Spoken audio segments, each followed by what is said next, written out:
Yo pienso que sí somos de izquierda. ¿Por qué? Porque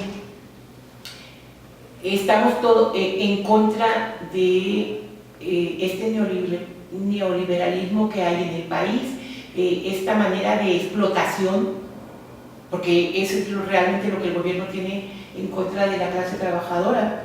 Entonces, es más, yo formo parte de esa explotación. La mayoría de mis compañeras, la mayoría son mamás que trabajan en la industria maquiladora y que son explotadas laboralmente. ¿Por qué? Porque trabajan jornadas de 10 a 12 horas diarias.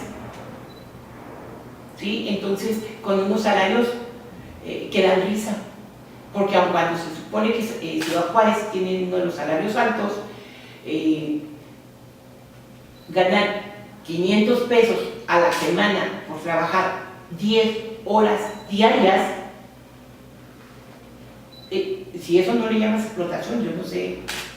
Entonces yo creo que todas estamos en contra de esa explotación, a reserva de que yo esté equivocada. Nomás hay dos que piensan diferente de todas las que estamos ahí, pero porque su nivel socioeconómico es un poco más alto.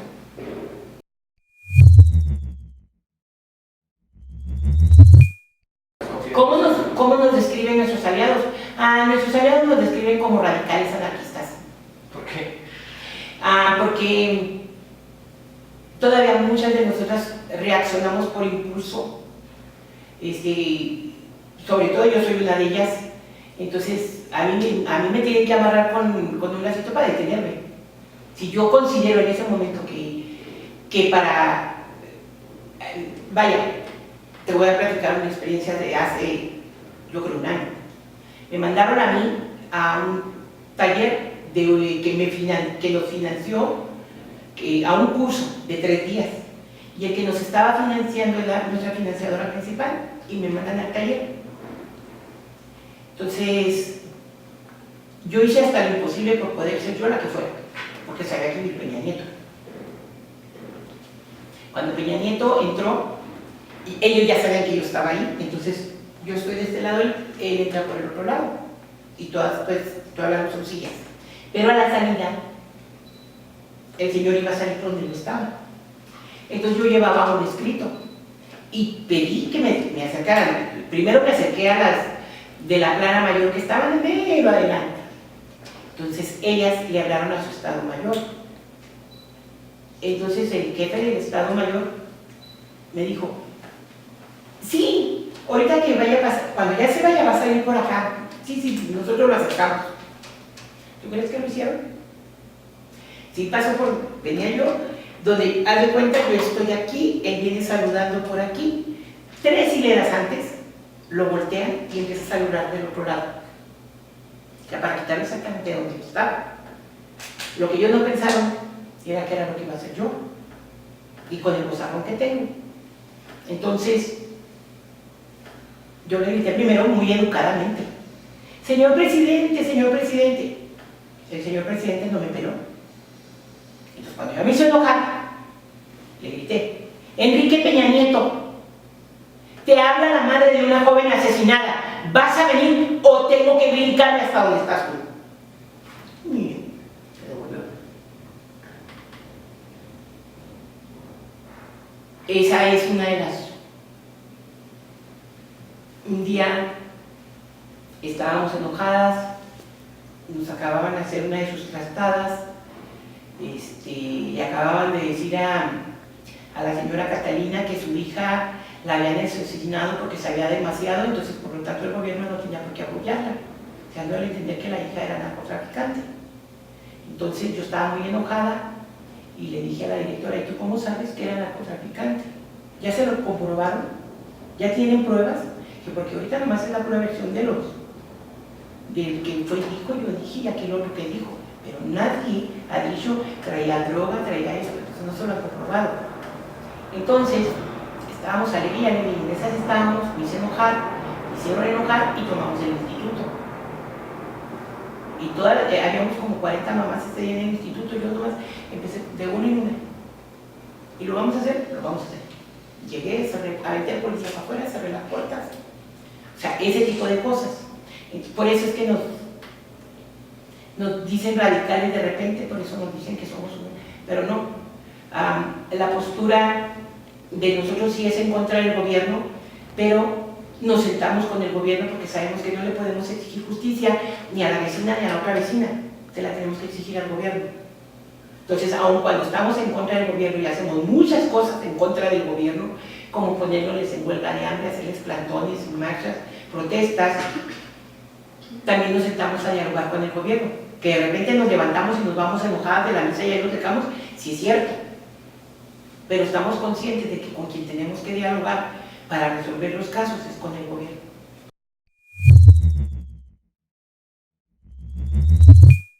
Como la piedrita en el zapato, así nos han dicho, somos vendepatrias, somos viejas argüenderas, somos la piedrita en el zapato, que no estamos a chingue chingue, y esas son las palabras que ellos han utilizado para definirnos.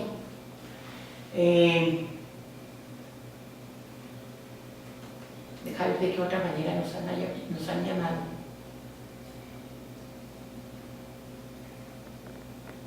Pues yo creo que normalmente los descalificativos nos han dado muchos, pero yo siento que esos, ahora somos mercenarias del dolor. Así dijeron que era mercenaria del dolor, que lucraba con el dolor de las madres, olvidándose que yo era una mamá. Perdieron de vista, por mi forma de hablar, por mi forma de dirigirme a ellos, que soy una madre de una joven asesinada y que tengo 2 hijos de esa joven asesinada.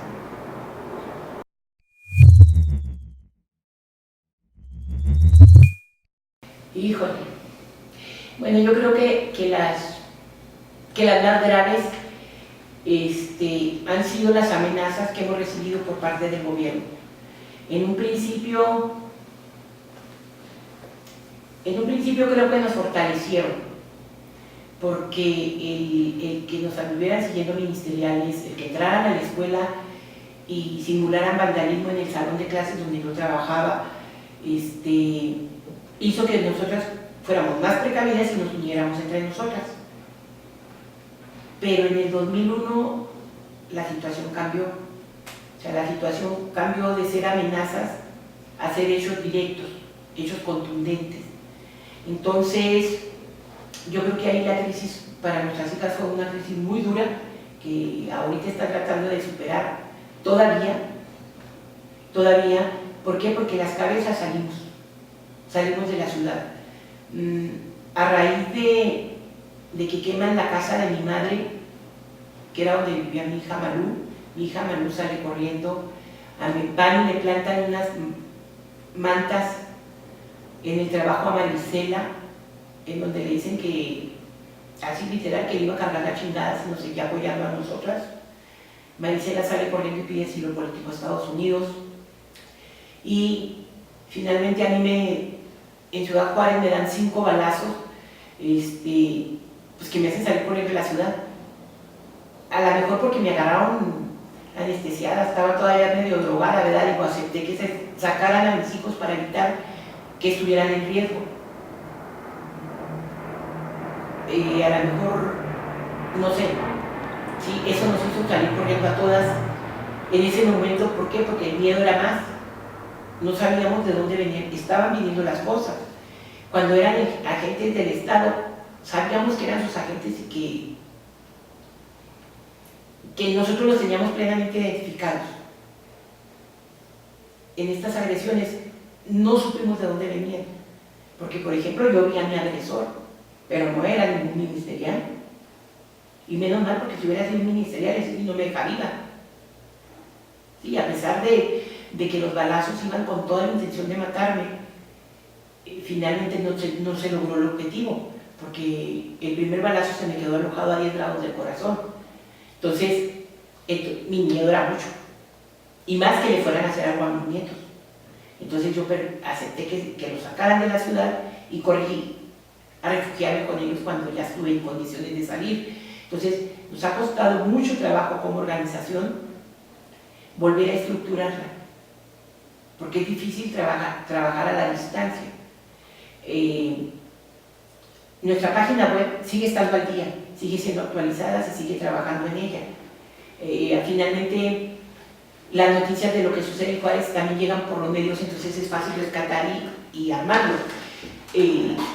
Tenemos algunos aliados en Ciudad Juárez todavía, esos jóvenes que ahora ya son adultos, que trabajaban en el voluntariado, que pueden seguirnos apoyando con lo que es el proyecto de la esperanza, pero con lo jurídico todavía batallamos bastante. ¿Sí? Cuando las madres son desplazadas a Ciudad de México, pues es fácil apoyarlas, están en Ciudad de México. Que uno se traslade y las acompañe, por ejemplo, un plantón a Los Pinos, a una huelga, están en Ciudad de México. Pero cuando las cosas se hacen en Ciudad Juárez, pues es un poco más complicado. Es donde más se ha tenido problemas. Si alguien invita en el exterior a alguna mamá, igual se le puede apoyar, se le puede acompañar o se le puede ayudar a hacer su ponencia. Pero cuando la cosa es en Ciudad Juárez directamente, es un poco más difícil.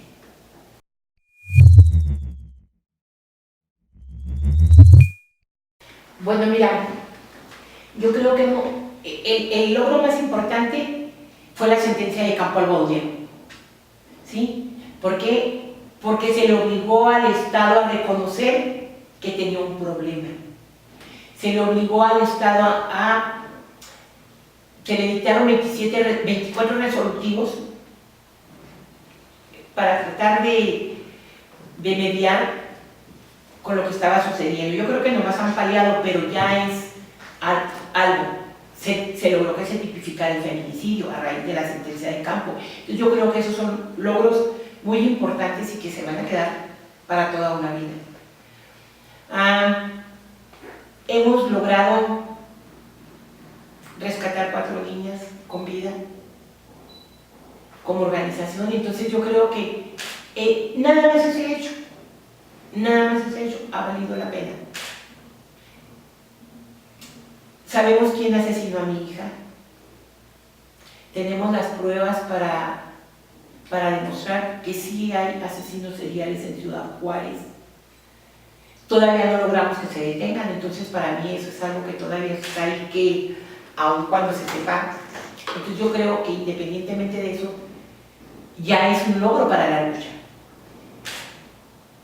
Es un logro que en la mayoría de los estados de la República se tenga tipificada la desaparición y que se tenga tipificado el feminicidio. Todavía no se logra que en el estado de Chihuahua acepten que tienen desaparición, ¿verdad? Pero pues sabemos que no, que es donde va a ser siempre más realmente. ¿Por qué? Porque es en donde estaban iniciando los hechos, porque ahorita ya están en todo el país. También hemos logrado que haya negociaciones, porque no nomás Campo Algodonero es el único que ha llegado a la corte.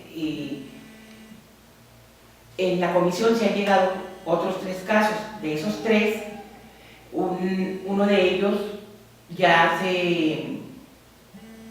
hizo, ¿cómo se llama? Acuerdo con el gobierno.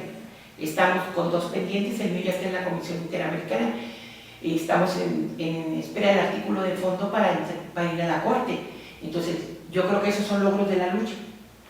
¿Y qué han perdido a lo largo de esta lucha?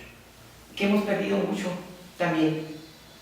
¿Sí? ¿Por qué? Porque, mira, por ejemplo, hemos perdido una identidad. ¿Por qué una identidad? Porque todas las integrantes que tuvimos que salir huyendo de la ciudad por la violencia que había en la ciudad en contra de la organización, perdimos todo: trabajo, casa, familia, amistades, porque por increíble que parezca, perdimos a quienes eran nuestras amistades de toda una vida. En nuestro nuevo lugar hemos tenido apoyo y conocido otras amistades que nos han dado y brindado mucho, pero no deja de ser una pérdida esa amiga que tú tuviste por ejemplo, en el caso mío, por 30 años. Entonces es una pérdida que es difícil de superar. igual que así como lo he perdido yo, lo ha perdido mi compañera Maricela, lo perdió Carla, lo perdió Malú.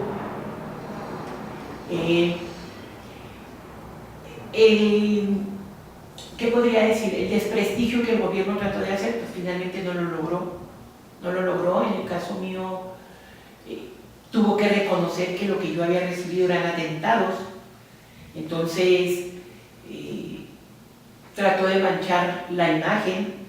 Definitivamente habrá quienes hayan creído que era verdad, habrá quienes no. Entonces, eso también son pérdidas. Pero yo creo que lo más valioso que hemos perdido nosotros es la libertad. ¿Por qué? Porque ya no somos libres de andar en la calle con aquella confianza y con aquella alegría que andábamos antes.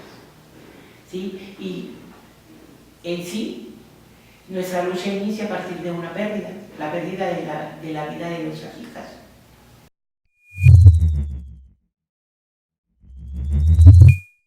Sí. Desde los inicios de la organización. ¿Por qué?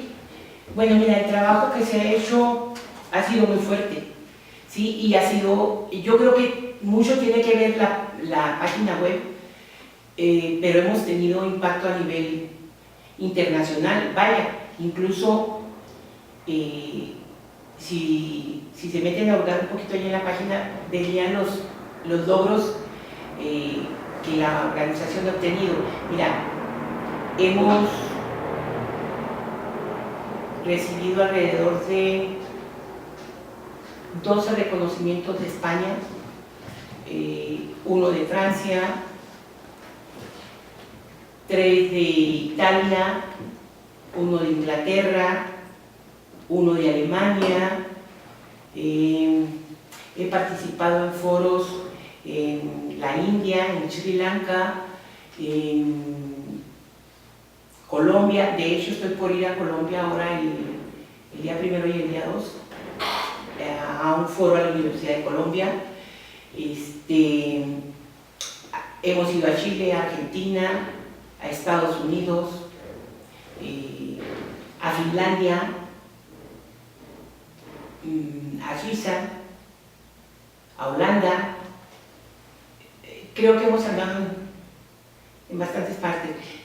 También ha tenido mucho que ver, aparte del trabajo de nosotras, aparte de la página web, de las redes de apoyo que se han ido tejiendo cuando vamos a otros foros. El documental de Bajo Juárez es un documental que se llama Bajo Juárez, la ciudad devorando a sus mujeres, que ha recibido alrededor de, creo que 12 premios internacionales el documental. Entonces, que difunde la lucha de nosotros como organización.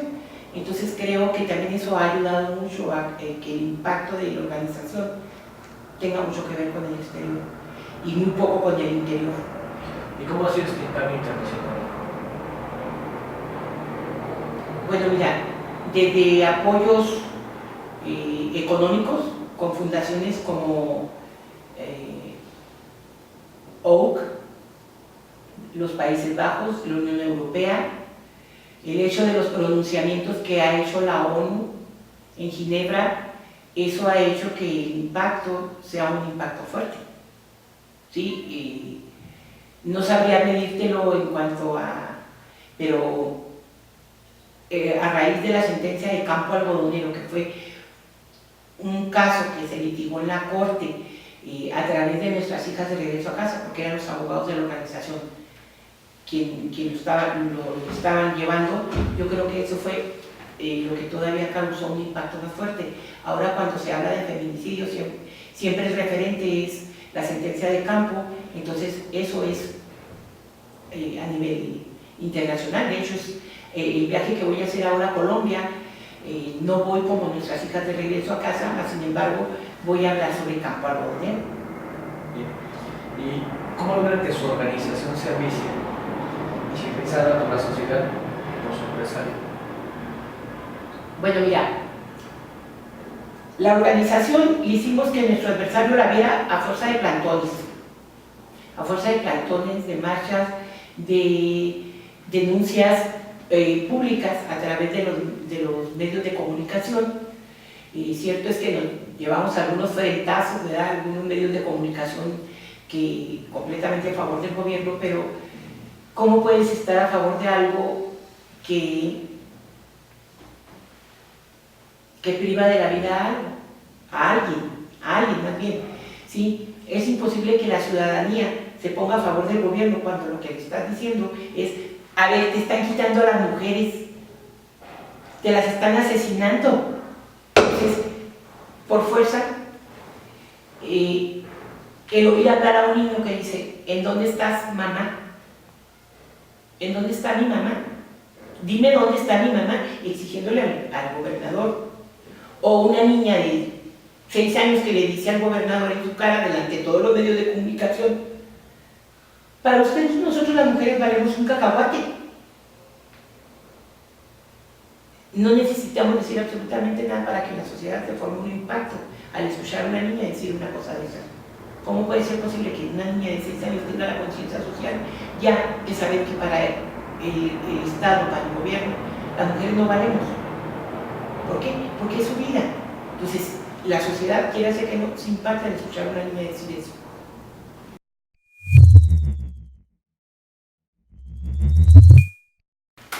Mira, yo creo que ya muchos como sociedad nos están enfrentando.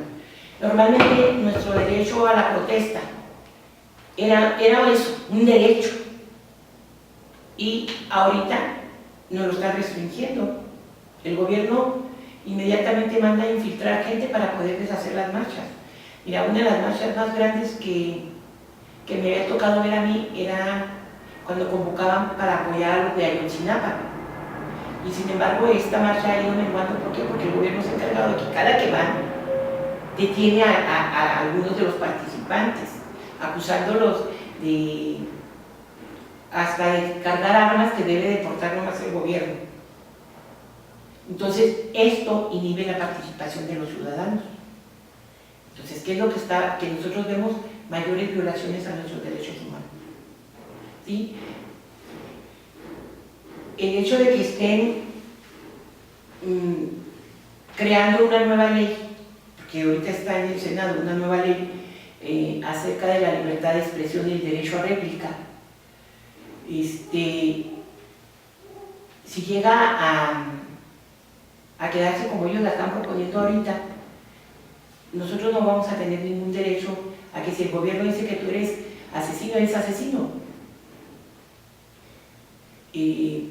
Entonces no vamos a tener derecho a cuestionarlo, se nos van a quitar nuestro derecho a manifestarnos también. Entonces, ¿qué es lo que estamos viendo? Mayor represión y mayores dificultades para lograr nuestros objetivos. Pero entonces, ¿qué es lo que nosotros como estrategia hacemos? En lugar de hacerlo en el país, lo hacemos en el extranjero. Cierto, cuando vengo me va como en feria, pero si lo hago en el extranjero, es más probable que yo pueda gritar más fuerte y más verdades que si lo hago aquí. ¿Por qué? Porque aquí no falta quien inmediatamente se le pare a uno en un ladito y disimuladamente te amenaza. Lo han hecho. Al señor Castillo le dijeron que no tiene miedo que lo vuelvan a detener. Duró 8 meses detenido por exigir que le encontraran a su hija. El gobierno le fabricó un delito a ella y se lo llevaron detenido a ella y a su hijo. Entonces, después participa en una marcha y se le acerca un señor muy samaritano y le dijo: no tiene miedo que lo vuelvan a detener. El señor Castillo entendió inmediatamente la indirecta.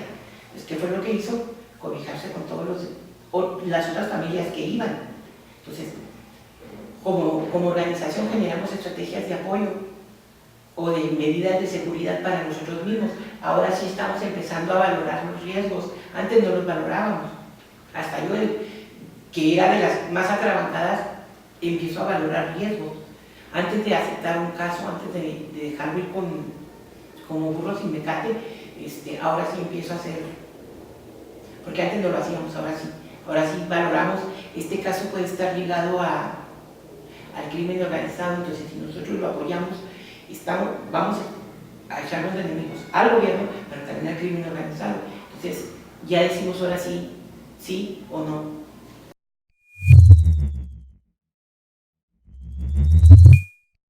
Bueno, mira, aparte de hacer la valoración del riesgo, de estar formando mayores alianzas, porque estamos haciendo alianzas con otras organizaciones para no enfrentarnos solos, estamos tratando de conseguir financiamientos a extranjeros, que es otra de las cosas que podría hacernos más difícil el trabajo al cerrarnos los ingresos para poder trabajar dentro de la organización. Estamos, al menos lo que son las cabezas, preparándonos con talleres y mejor capacitación para poder responder a las emergencias que sabemos que en un momento dado se nos van a presentar.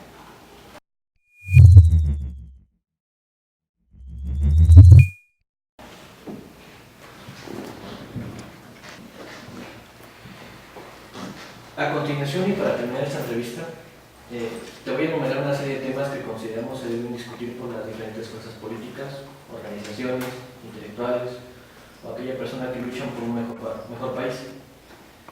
Te los voy a enumerar y me quiero que me digas cuál o cuáles de estos te gustaría abordar, e incluso si me propones algunas, ¿no? Es la corrupción, la unidad de los procesos organizativos, la transformación vía reformista o revolucionaria, la toma del poder por la vía institucional o la organización autónoma, el uso de la violencia o el pacifismo y la falta de justicia en las instituciones que deben existir. ¿Cuál te gustaría abordar? Mira, yo creo que habría dos temas que me encantaría abordar, que son la falta de justicia y la corrupción. Yo creo que sin duda uno de los pendientes más grandes de México es precisamente la falta de justicia.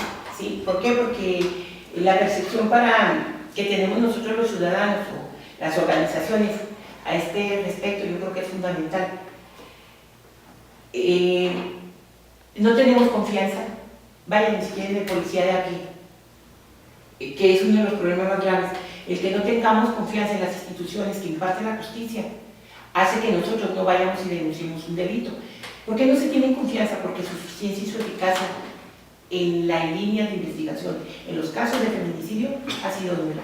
Entonces, por lo tanto, como organizaciones, sabemos que su trabajo no ha dado resultados, o han fabricado culpables, o han hecho un tiempo eterno para hacer este trabajo, por lo tanto, genera desconfianza.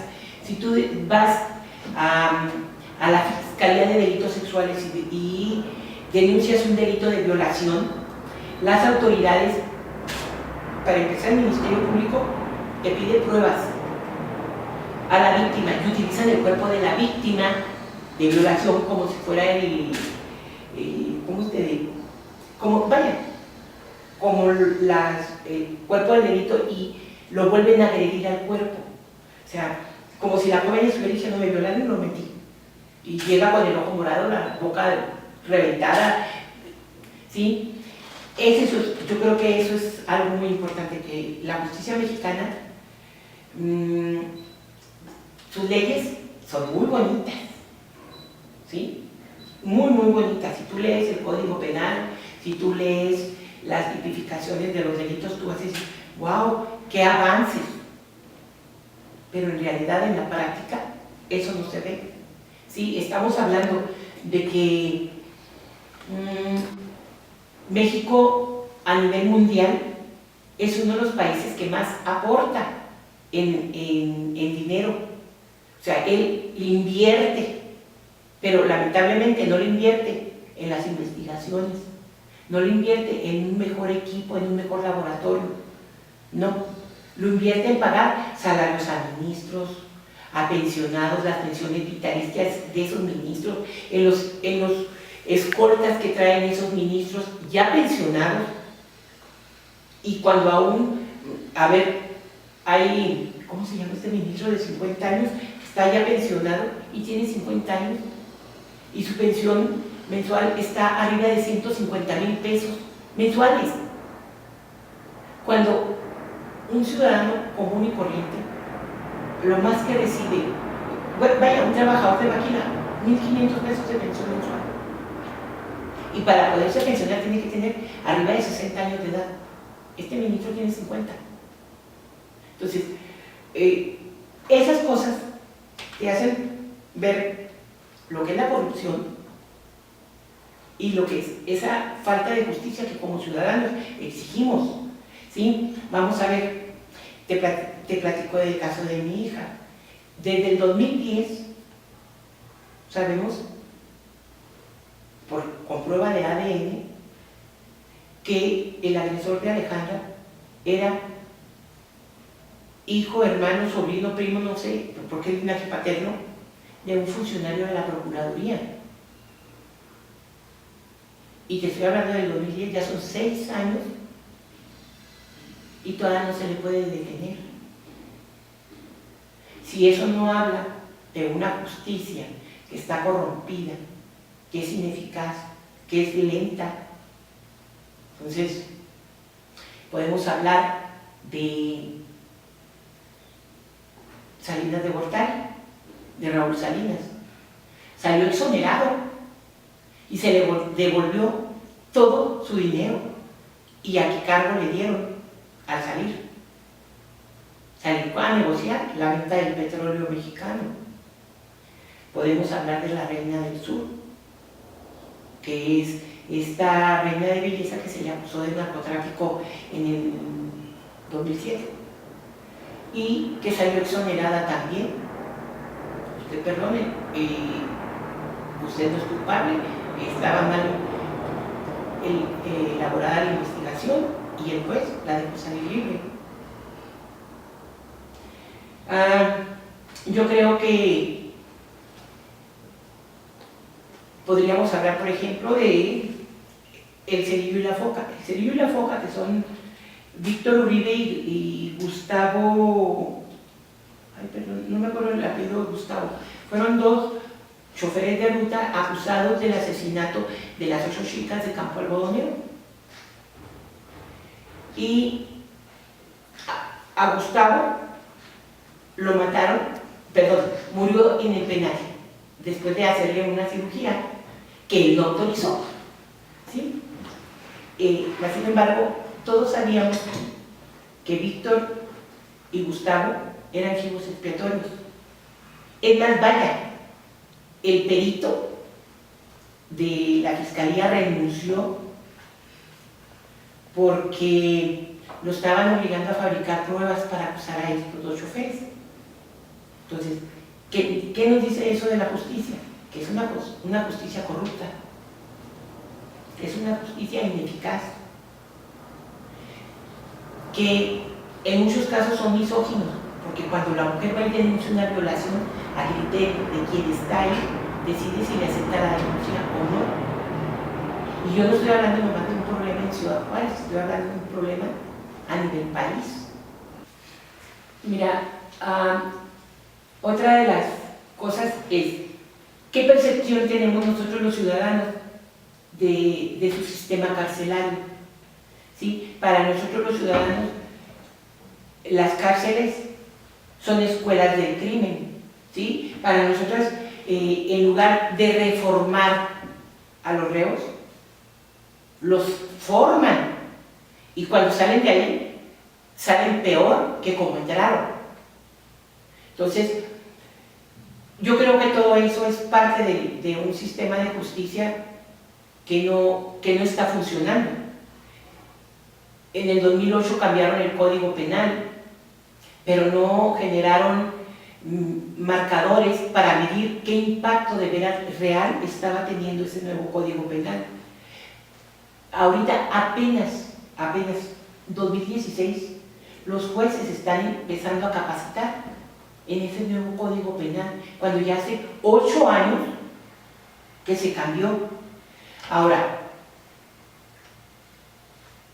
hablando de la corrupción, yo diría, ¿qué puede ser tan poderoso